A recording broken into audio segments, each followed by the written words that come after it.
Welcome to Vibrant. నేను మీ శివాని. కేజీఎఫ్ చాప్టర్ 1-2తో పాన్ ఇండియా స్టార్ అయిపోయారు కన్నడ హీరో యష్. ఇక ఈ సినిమా బాక్సాఫీస్ దగ్గర క్రియేట్ చేసిన బీభత్సం గురించి చెప్పక్కర్లేదు. అంతేకాకుండా యష్కి ఊహించని లెవెల్లో ఫ్యాన్ ఫాలోయింగ్ కూడా దక్కింది. ఇక దీంతో తన తరువాతి ప్రాజెక్ట్ కోసం అందరు కూడా బాగా ఎదురు చూస్తున్నారు. అయితే యష్ ఇటీవలే తన 19వ చిత్రాన్ని కూడా అధికారికంగా ప్రకటించారు.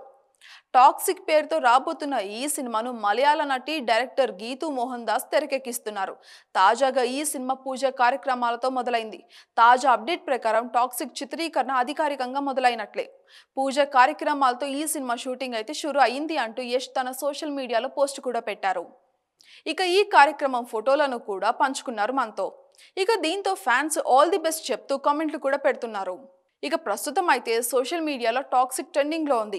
ఇక ఈ చిత్రంలో కియారా అద్వానీ హీరోయిన్ గా నటిస్తున్నట్టుగా కూడా తెలుస్తోంది. ఇక యష్ సోదరిగా నయనతార కనిపించబోతున్నట్టుగా టాక్. అలానే మరో హీరోయిన్ తారా సుతారియా కీలక పాత్రలో నటిస్తుండగా మరో బాలీవుడ్ నటి ఆయుష్మా ఖురేషి నెగిటివ్ రోల్లో కనిపించబోతున్నట్టుగా సమాచారం. గీతూ మోహన్ దాస్ లాంటి డైరెక్టర్ కి ఈ రేంజ్ స్టార్ కాస్టింగ్ దక్కడంతో సినిమా ఖచ్చితంగా అదిరిపోతుందని ఫ్యాన్స్ పోస్టులు పెడుతున్నారు. ఇక ఈ చిత్రాన్ని భారీ బడ్జెట్తో KVS production, monster mind creation సంయుక్తంగా నిర్మిస్తున్నాయి. యాక్షన్ ఎంటర్టైనర్ గా తెరకెక్కబోతున్న ఈ చిత్రం 2025 ఏప్రిల్ 10న రిలీజ్ కాబోతుంది. అయితే ఈ సినిమాను 2 భాగాలుగా తీస్తున్నట్టుగా కూడా టాక్ అయితే ఉంది. కానీ దీనిపైన మూవీ టీం ఎలాంటి ప్రకటన కూడా చేయలేదు. మరోవైపు యష్ ఈ చిత్రంతో పాటు బాలీవుడ్ డైరెక్టర్ నితీష్ తివారీతో కూడా ఒక ప్రాజెక్ట్ అయితే చేస్తున్నారు. నితీష్ తీస్తున్న రామాయణంలో యష్ నటిస్తున్నట్టుగా కూడా వార్తలు గట్టిగానే వస్తున్నాయి. మరీ ముఖ్యంగా రావణుడి పాత్ర కోసం యష్ ను మూవీ టీం సంప్రదించినట్టుగా కూడా సమాచారం.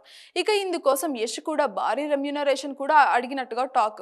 మరి ఈ సినిమాలో సీతమ్మగా సాయి పల్లవి నటిస్తూ ఉండగా శ్రీరాముడి పాత్రలో రణబీర్ కపూర్ యాక్ట్ అయితే చేస్తున్నారు.